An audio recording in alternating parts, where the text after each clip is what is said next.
तो आइए दोस्तों, हम आए हैं मिलने एक ऐसी हस्ती से जो अपने आपे में एक पहचान है और जिन्हें आज किसी इंट्रोडक्शन की जरूरत नहीं है और जो ना ही किसी परिचय के मोहताज हैं, जिनका नाम अपने समाज राजपूत समाज के बच्चे बच्चे और नौजवान और वयोवृद्ध के दिलों में राज करता है और जो अपने समाज के और सभी राजपूत समाज में छाए हुए हैं।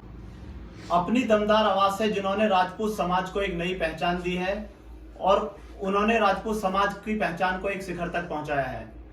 तो हम आए हैं मिलने माननीय श्री उपेंद्र राणा जी, जो एक राजपूत सिंगर हैं और जो पिछले 3-4 साल से राजपूतों के लिए गाने बना रहे हैं और आज हम उनसे मिलने आए हैं। तो नमस्कार उपेंद्र राणा जी। नमस्कार जी, कैसे हो आप? बढ़िया हूँ जी, बिल्कुल कृपा है। तो राणा जी, सबसे पहले तो मैं आपको आभार व्यक्त करना चाहूंगा कि आपने अपना कीमती समय निकाल के हमें मीटिंग के लिए समय दिया, जो अपना सुनहरा अवसर दिया। और हमारा काफी टाइम से मन था कि आपसे मिलें, क्योंकि आप हमारे पड़ोसी गांव में ही हो। तो आप पिछले 3-4 साल से राजपूतों के लिए गाने बना रहे हो और हमारे भाई हैं निकेत राघव और अर्जुन भाई और विशाल भाई, इनकी भी दिली तमन्ना थी कि राणा जी से हम मिलने चलें।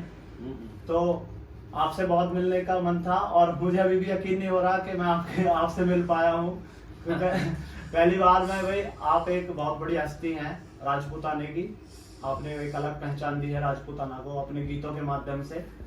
तो आप हमें बताएं कि आपके मन में ये गाना बनाने का किस प्रकार विचार आया और आपने शुरुआत इसकी कैसे की? गाने की स्कूल टाइम से ही जो नहीं हमारे साथी गाने के कार्यक्रमों में भागीदारी करते थे जी। गांव में छोटे छोटे कार्यक्रम होते, कीर्तन, रामायण, भजन, तो वो हमें भी ले जाया करेंगे कि भाई तुम थोड़ी देर बैठो। मैंने कहा यार हमें कोई इंटरेस्ट नहीं है इस मामले में। तो वो धीरे धीरे फिर हमें लगी कि हमें ये हारमोनियम जो बजा रहे हैं, यदि ये हमें आ जाए तो वास्तव में लोग हमारी बड़ा लोहा मानेंगे। हमने वो हारमोनियम प्ले करनी सीखी थी मैंने 1-1.5 साल जी।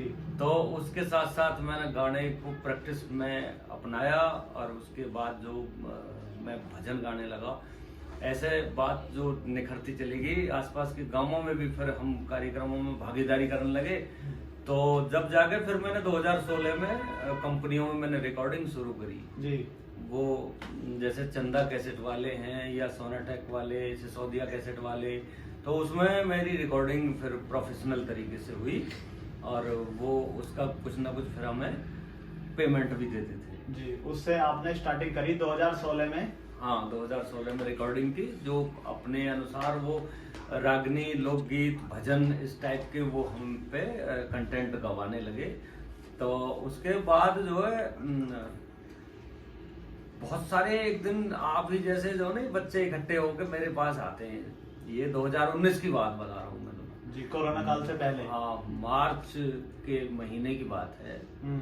तो तब जो है बाहर हम बैठे चबूतरे पे, तो काफी सारे लोग और बैठे, ऐसे ही 20-22 लड़के एक साथ जो ना बाइकों से आके, और मैं तो एक बार को बल्कि घबरा गया, मैंने तो कहीं झगड़ा हो गया। तो तब आके उन्होंने बताई कि जी ऐसे ऐसे हम इसलिए आए हैं कि कोई डीजे का गाना कोई अपने महाराणा की जयंती पे राजपूत वर्ग के लिए तुम्हारे द्वारा होना चाहिए जी, और तुम बढ़िया से बढ़िया बना सको। तो मैंने कि चलो ये जब इतनी बात है तो मैं बना दूंगा। तो तब मैंने गाना पहला वो बनाया, ठाकुर कौम बड़ी मर्दानी जी जी। तो फिर मैं जब उसे रिकॉर्डिंग करके लाया तो मैंने फिर 5-7 लड़के उन्हीं लड़कों में से बुलवाए। मैंने कहा यार तुम्हारी बात मैंने पूरी कर दी है, तुम एक बार सुन के देख लो, जहाँ कोई कमी हो तो अभी वो एडजस्ट कर देगा, फिर फाइनल निकाल देगा। फिर तो ऐसे करके जब उन्होंने वो सुना तो वे उछल पड़े कि जी ये गाना हिट हो जाएगा। उनको लगा हाँ, क्योंकि मैंने जो है म्यूजिक जो मेकर है उसे ये बात बताई कि ऐसा म्यूजिक बना जो नई जनरेशन के पसंद का म्यूजिक हो। क्योंकि हमें ज्यादा जानकारी नहीं है उस समय, हम तो हारमोनियम और नक्कारे ढोलक पर रिकॉर्डिंग में कंपनियों में चल रहे। तो डीजे की बात जो है जब से शुरू हुई तो मैंने वो बनाया और लड़कों को बहुत ज्यादा पसंद आया। फिर हमने फाइनली उसकी ऑडियो मंगवाई, फिर वो शूट करा हमने खटाना गांव में, अपने यहाँ बाग में देवेंद्र नेताजी के यहाँ। तो तब जाकर जब हमने वो गाना डाला पहली बार अपने चैनल पे तो वो बिल्कुल चिंगारी की तरह गया जी। एकदम से वायरल हो गया। अरे बड़ी मांग बढ़ी, कमेंट, फोन, सूचना कैसी और बनाओ इस तरह की। तो फिर हमने दूसरा गाना वो बनाया, हम ठाकुर सुपरस्टार। वो गाना बहुत अच्छा। तो जब जाके उसकी फिर एक मतलब एक बहुत बड़ी पहचान एकदम उस गाने ने दी। एक दिन में इसकी रनिंग कम से कम 25-26 हजार तक वो गाना पहुंच गया, एक छोटे से मेरे चैनल पे। आज तो खैर मेरे चैनल के 4,36,000 सब्सक्राइबर है, लेकिन उस समय तो मेरे सब्सक्राइबर ही 4-5 हजार है उस टाइम पे शुरुआत हाँ। थी। तो उस समय की बात है ये। तो उस समय से फिर जो है जैसे जैसे लोगों को, लड़कों को सहयोग मिला, मैं वैसे बनाता चला गया। अब सभी लड़के बना रहे हैं, हर गांव में बना रहे हैं, तो इसलिए जो अब मैं कम बना रहा हूँ।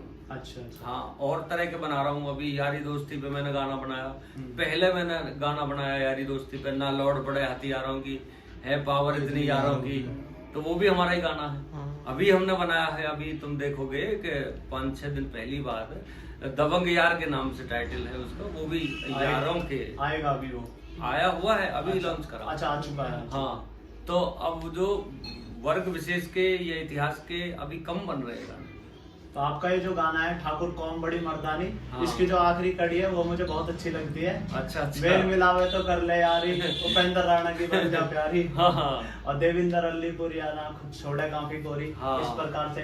तो राणा जी, आप पिछले कुछ दिनों से विवाद में आ रहे हैं कि राजपूत योद्धा जो पोरस हैं, हाँ जी, हाँ जी। उनके ऊपर आपने एक सॉन्ग बनाया है जिसको लेकर आप सोशल मीडिया में काफी चर्चित हैं, और हाँ। विवाद में आपके नाम एफआईआर भी हो गई है। FIR तो जो यादव समाज है उन्होंने आपके ऊपर एफआईआर की है, हम्म। तो उसके बारे में क्या कहना चाहेंगे आप?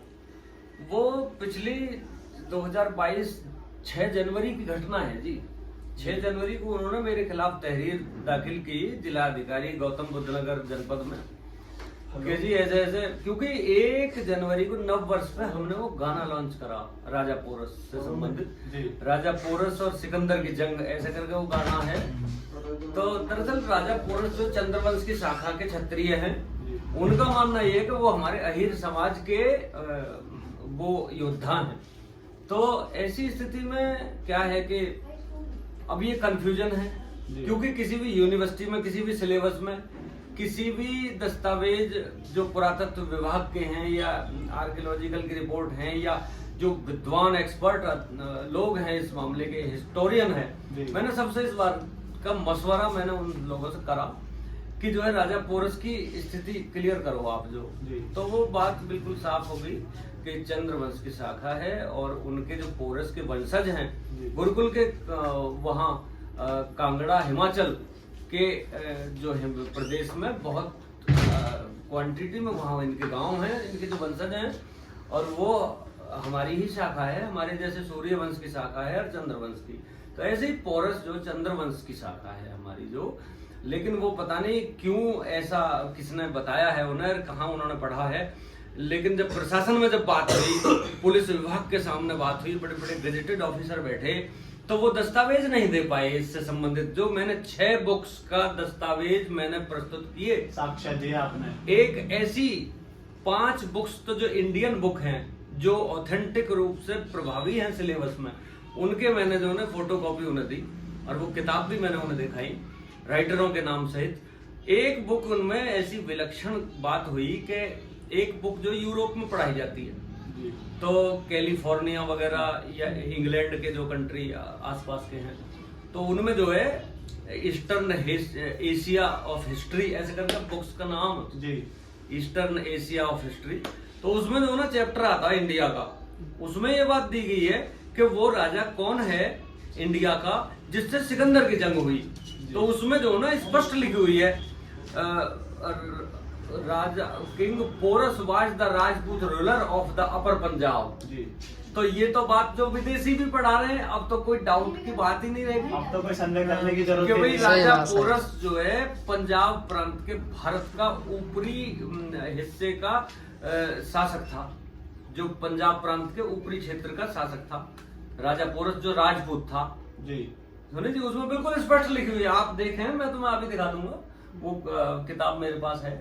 वो स्पेशली मैंने इसी वाद के चलते किताब जो ना मैंने परचेज करके मंगाई कि भाई क्योंकि ऑथेंटिक दस्तावेज जब दिखाने हैं तो फिर दिखाने ही है। सही। अब वो विदेशों में भी किताब पढ़ाई जा रही है, तो उसमें क्लियर है, आप बिल्कुल ये मान लें कि राजपूत वाज ऐसे करके उसमें आया है, king Porus was the Rajput ruler of the upper Punjab, ये सेट लैंग्वेज में लिखा हुआ था। तो फिर वो दस्तावेज नहीं दे पाए कि भाई अहीर कहाँ लिखा हुआ है, किस सिलेबस में, किस राइटर का है, किस ऑथेंटिक बुक्स में, बताओ। और राणा जी हमने सुना है कि जो पोरस योद्धा, राजपूत योद्धा थे, हाँ, उनका दावा 2 और जाति भी कर रही हैं, वो कौन? हाँ, जाट जाति भी राजा पोरस का दावा करती है। अच्छा। सैनी समाज है वो भी पोरस का दावा करती है कि भाई वो हमारे जो समाज से थे। तो राजपूत तो कर ही रहे, अब कोई तो झूठ है इतने लोगों में। हाँ, तो ऐसे निराधार भी कभी कभी धारणाएं, बातें उठ जाती हैं जो कि उस बात के शिकार हम खुद हुए, और बात आखिरकार फिर क्लियरेंस हमें करनी पड़ी। वो जो अब मीर भोज में बहुत कंफ्यूजन है, लेकिन अब वो हमारे यहाँ पड़ोस में दादरी में उसका उद्घाटन हुआ, वो जो सीएम है यहाँ के योगी आदित्यनाथ, उन्होंने भी ये बात कही, उनका तो वंशज ही मैं हूँ, तो ये तो हमारी धाय माँ के बच्चे हैं, उन्होंने क्लियर कही। बिल्कुल बिल्कुल। तो ऐसे करके ये कंफ्यूजन हो जाते हैं जी, क्योंकि गुर्जर लिखा हुआ उनके राइटरों ने, किसी ना राइटरों ने गुर्जर उनके नाम के पीछे लिखा, लेकिन वो गुर्जर जो स्टेट का साइन है, गुर्जरा के शासक थे वो, कन्नौज उनकी राजधानी, गुर्जरा जो वर्तमान में गुजरात है जी, वो उस क्षेत्र को कहा जाता था। गुर्जरा से पहले सौराष्ट्र कहा जाता था उस क्षेत्र, गुजरात के लिए। हाँ, आज वर्तमान में वो गुजरात है। तो साइन जो है वो स्टेट का है, वो किसी जाति का नहीं है। नहीं तो आप देखो, ये कॉमन सी बात है, 17-18 सम्राट सारे इनके नाम आप पढ़ें, किसी भी सम्राट के पीछे जातिगत कोई भी बात लिख रही हो, या चिन्ह में ऐसा नाम वगैरह कुछ, कोई भी जातिगत किसी के पीछे नाम आ रहा हो, तो इन्हीं के पीछे आएगा। ये स्टेट का साइन है, गुर्जरा का प्रतीक है। गुर्जर नरेश यानी कि गुर्जर भूमि के नरेश, गुर्जराधीश, जैसे कृष्ण के लिए द्वारिकाधीश आता हो, महाराणा के लिए मेवाड़ नरेश आता हो। जी बिल्कुल। तो वो इसी तरह से आ रही है। अब ये देखो, बहुत से समझदार लोग इस बात जानते भी हैं, लेकिन ये एक बहुत बड़ी एक कंट्रोवर्सी इस पे हो गई, और लोगों ने इसमें इंटरेस्ट लिया और मजे लिए, और 2 वर्ग आपस में भिड़ गए, और भिड़ते भिड़ते बच भी गए। तो ऐसी स्थिति उस घटना में हो गई। तो दोस्तों आप देख पा रहे हैं कि ज्यादातर जो यादव समाज है और जाट समाज है, राजपूत योद्धा पोरस का जो सॉन्ग है उस पे अपना दावा कर रहे हैं, लेकिन उपेंद्र राणा जी के द्वारा ऐसे ठोस साक्ष्य प्रमाण दिए गए जिससे विपक्ष धराशायी हो गया, और वो किसी भी प्रकार का ऐसा प्रमाण दे नहीं पाए जिससे कि उपेंद्र राणा जी पे वो FIR सही साबित हो पाती। तो उपेंद्र राणा जी ने हमें अपना कीमती समय दिया, क्योंकि ये ज्यादातर शूटिंग्स वगैरह पे रहते हैं, घर पे मिलते नहीं है, लेकिन हमारे घना आग्रह करने पर इन्होंने अपना कीमती समय दिया, अपने साथ हमें बातचीत वार्तालाप करने का मौका दिया। इसके लिए हम फिर से राणा जी का बहुत बहुत धन्यवाद करना चाहेंगे। धन्यवाद तो मुझे करना चाहिए, आप जो मेरा नाम सुनकर मुझसे मिलने यहाँ तक आए हो। नहीं, आपने राजपूताना को आन बान शान के साथ शिखर तक पहुंचाया है, उसके लिए हम बहुत बहुत आभार व्यक्त करते हैं। एक नई पहचान दी है आपने, और आपकी आवाज भी इतनी दमदार बुलंद है कि जो गाने में 4 चांद लगा देती है। तो हम बहुत गर्व महसूस करते हैं आपके गानों पर, क्योंकि हम भी राजपूत हैं। अच्छा, और हमारे भाई भी राजपूत हैं, हम राघव राजपूत हैं। अच्छा अच्छा। तो हमारा बहुत मन था, हमारे भाइयों का भी बहुत मन था कि उपेंद्र राणा जी से मिलने चलना है। तो आज हमने फाइनली प्रोग्राम बनाया, और आपने भी हमें समय दिया, उसके लिए हम पुनः बहुत अच्छी बात है। और जब तक मिलेंगे नहीं, जब तक परिचित कैसे होंगे भाई, कहाँ के हैं, कहाँ के निवासी हैं, और क्या संबंध है, रिलेशन कहाँ है, तो बहुत सारी बात है ना, तो रूबरू हो जाते हैं मिलने से। जी बिल्कुल, ये तो बहुत अच्छी बात है जी, जो सोच के आप लोगों ने मन बनाया यहाँ आने का। और ऐसे अक्सर लोग मिलने आते रहते हैं और बहुत इच्छा रखते हैं कि भाई हम मिल के बात करेंगे। जी बिल्कुल। तो गाइस, हम आपसे यही कहना चाहेंगे कि जैसे यादव समाज है और गुर्जर समाज, कोई भी इस तरीके का मन में भ्रम या फिर आपसी विवाद ना करें, क्योंकि जो महापुरुष होते हैं, जो योद्धा होते हैं, वो किसी स्पेशल जातिगत या समाज के नहीं होते, वो संपूर्ण समाज के होते हैं, और वो किसी एक विशेष जाति बंधन में नहीं बंधे होते, क्योंकि राजा जो होता है उसके लिए सभी प्रजा पुत्र समान होती है, और उन्होंने राज्य किया है, हमारी मातृभूमि की, हमारे भारतवर्ष की रक्षा की है। तो इसलिए मैं आपसे अपील करूंगा कि ऐसा कोई भी विवाद आगे से ना करें जो हमें आपस में एक दूसरे भाइयों, जय श्री राम, जय महाराणा। मैं सिंगर उपेंद्र राणा। सभी के लिए एक बहुत सुंदर बात, आज हमारे बीच में हमारे जनपद गौतम बुद्ध नगर के गांव समावदीपुर से चल करके हमारे भाइयों की टीम हमसे मिलने आई है। हरीश राघव जी और विशाल जी, अर्जुन जी, निकेत और सभी साथी। तो बहुत अच्छी खुशी हुई मुझे कि भाई समावदीपुर गांव से आज लोग मिलने आए और हमारे साथी बहुत खुश हुए मिलके, क्योंकि मैंने इन्हीं की वजह से जो समय दे रखा था, मैं यहाँ इन्हीं के लिए मैं रुका हूँ आज। क्योंकि मैं अक्सर जाता रहता हूँ, तो मैं यदि फोन पे संपर्क ना हो पाता तो मिल भी ना पाता मैं शायद। तो ये बहुत अच्छी बात है कि आज इनसे वार्ता हुई है और सभी मंगलमय स्थिति मुझे प्राप्त हुई और उन्होंने बताई है। तो भाइयों, ओवरऑल कहने का उद्देश्य ये है कि हमारे या जो सेलिब्रिटी और प्रवृत्ति के हैं, या जनपद लेवल के हैं, या राज्य लेवल के हैं, या ब्लॉक लेवल के हैं, सभी के जो छोटे छोटे जो ब्लॉग हैं और जो साक्षात्कार हैं, वो हमारे भाई हरीश राघव जी का चैनल है, हरीश राघव ऑफिशियल, हरीश राघव ऑफिशियल के नाम से इनका चैनल है। उस पे आप जो है इस तरह के वार्ता को आप देख सकते हैं और चैनल को सब्सक्राइब करें और भाई जरूर उसे फॉरवर्ड करें, जो कि बहुत जरूरी है आपसी एकता के लिए और आपसी भाईचारे के लिए। ये बहुत आवश्यक है। जय श्री राम, जय राजपुताना, जय राम।